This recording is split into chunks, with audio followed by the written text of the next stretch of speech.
Tapi baginda Nabi sallallahu alaihi wasallam hendak mencontohkan bahwa ada upaya bagi nang hidup ini supaya berkurang azabnya.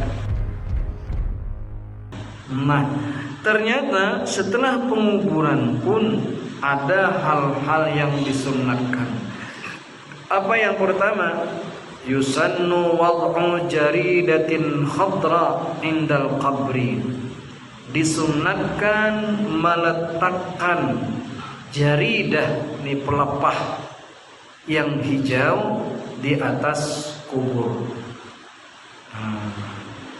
Sunat itu. Kenapa demikian? Lil ittiba', karena mengikuti Nabi sallallahu alaihi wasallam. Itu hadisnya riwayat daripada Ibnu Hibban daripada Abu Hurairah radhiyallahu anhu. Kata Abu Hurairah, kami pernah berjalan bersama Nabi sallallahu alaihi wasallam. Lalu kami melewati dua buah kuburan, berjalan lewat melintasi dua buah kuburan. Tiba-tiba Nabi sallallahu alaihi wasallam pada saat itu berdiri, berhenti dari perjalanan, berdiri. Melihat Nabi sallallahu alaihi wasallam kayak itu, faqumna, kata Abu Hurairah, kami pun berdirian.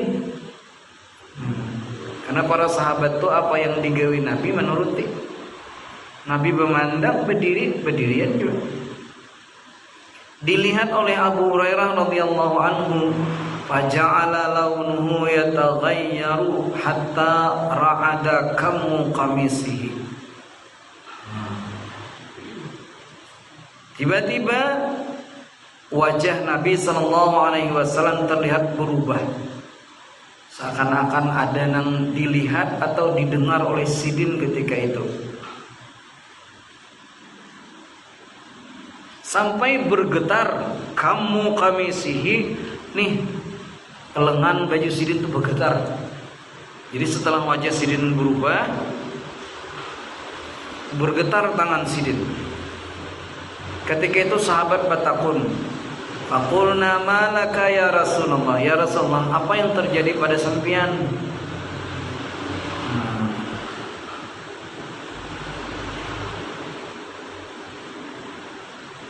Kata Nabi sallallahu alaihi wasallam, "Ama tasma'una ma asma'u?" Apakah kamu kadang mendengar akan apa yang aku dengar? Bukan kamu dengar gak Sidin? Nah, itulah baginda Nabi sallallahu alaihi wasallam. Wa madza ka ya Nabi Allah?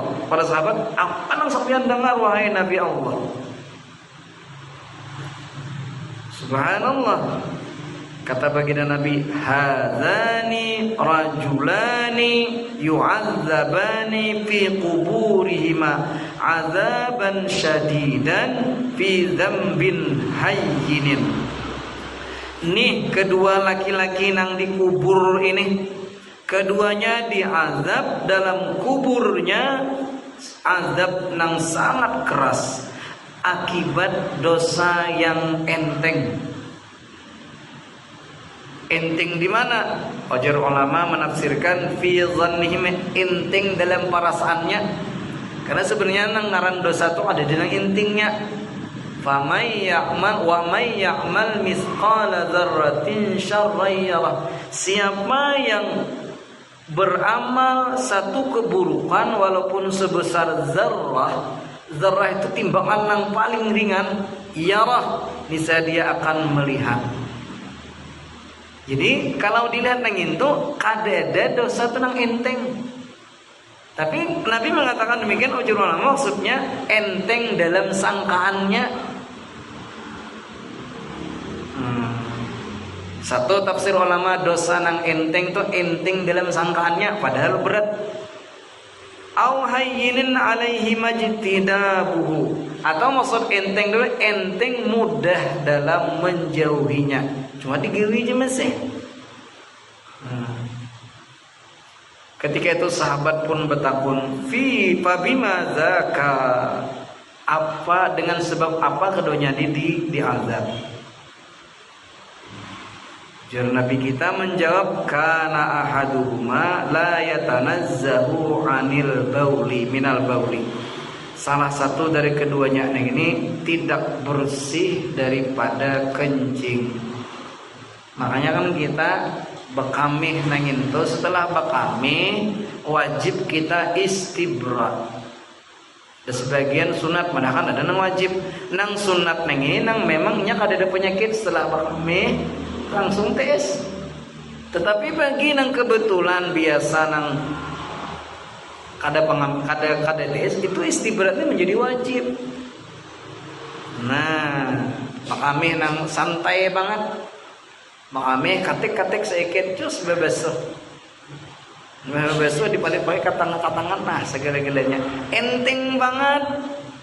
Nah itu sekalinya penyakit nang seekong urusan kami aja mengganggu orang kada, pak kami kada tiis tah ngurang ada dia tak ganggu orang, tapi ternyata hanya akibat nang itu dia diazab.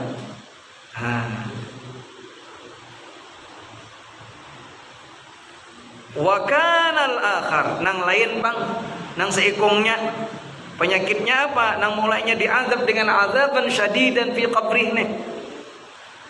Yu'zin nasa bilisanihi, dia menyakiti orang lain dengan lidahnya. Lidahnya ini padas, bila berpandir orang ma'arif, tatangis orang, kada taguring orang gara-gara lidahnya. Wa yamshi bainahum bin namimah, selain pamandiran nang ini padas penyakit orang tah, dia berjalan di antara mereka dengan namimah. Namimah ini menyampaikan kabar di satu ke nang lain, pembicaraan di satu kepada yang lain, tapi dengan tujuan untuk menghancur. Anak merusak orang itu tujuan. Jadi ada nang disampaikan dan kasatnya ini memang hendak menghancur orang. Adu domba. Tapi baginda Nabi Sallallahu Alaihi Wasallam hendak mencontohkan bahwa ada upaya bagi nang hidup ini supaya berkurang azabnya. Fada'a bijari data ini. Kemudian Nabi memerintahkan ambil dua buah pelepah min jaraidin nakhli, daripada pelepah korma. Faja'ala fi kulli qabri wahidati fi kulli qabrin wahidah, dan baginda Nabi meletakkan pada satu kubur satu. Ketika itu sahabat bertakun, ya Rasulullah, wa hal yanfa'uhum dzalika? Bermanfaat lah ini ya Rasulullah, bermanfaatkah ini diletakkan pelepah korma di atas kubur keduanya yang jelas diazab oleh Allah? Bermanfaatkah ini ya Rasulullah? Ketika itu Nabi menjawab, na'am, iya, yukhaffafu anhuma madamata rutbataini, diringankan atas keduanya selama keduanya masih basah. Ketika masih hijau itu bermanfaat. Kenapa demikian? Bi barakati tasbihiha, diringankan dengan keberkahan tasbihnya. Sekarang orang mendoakan, berkumpul-kumpul di rumah mendoakan, kira-kira sampai kada pelepah daun korma bermanfaat, orang berdoa, bersedekah, niat tamu disambut dengan baik, niat mudah-mudahan ini menyenangkan, mudahan pahala kesan arwah abah arwah mama, disurungi apa nang sidin suka, sidin rajin ketujuan iwa wadi, makanannya iwa wadi, supaya diniatkan, kira-kira sampai kada lebih aula lagi. Jadi jangan tautan lo kowe, karena kada lagi hakon tahlilan di si alum siwin nih, tahlilan terus, tapi dengan syarat jangan tamakan ampun anak yatim. Jadi mun tabarungan nang meninggal ini bertinggal anak yatim kan warisan, sementara belum dipilah-pilah, itu dipadahi keluarganya. Pian ada anak yatim, jadi pian nih mamanya menhakon memang berkorban untuk demikian, atau anak-anaknya yang sudah kada yatim lagi, nang yatim disisakan. Subhanallah, luar biasa. Itu satu yang kita disuruh bermanfaat amal hidup kita nih.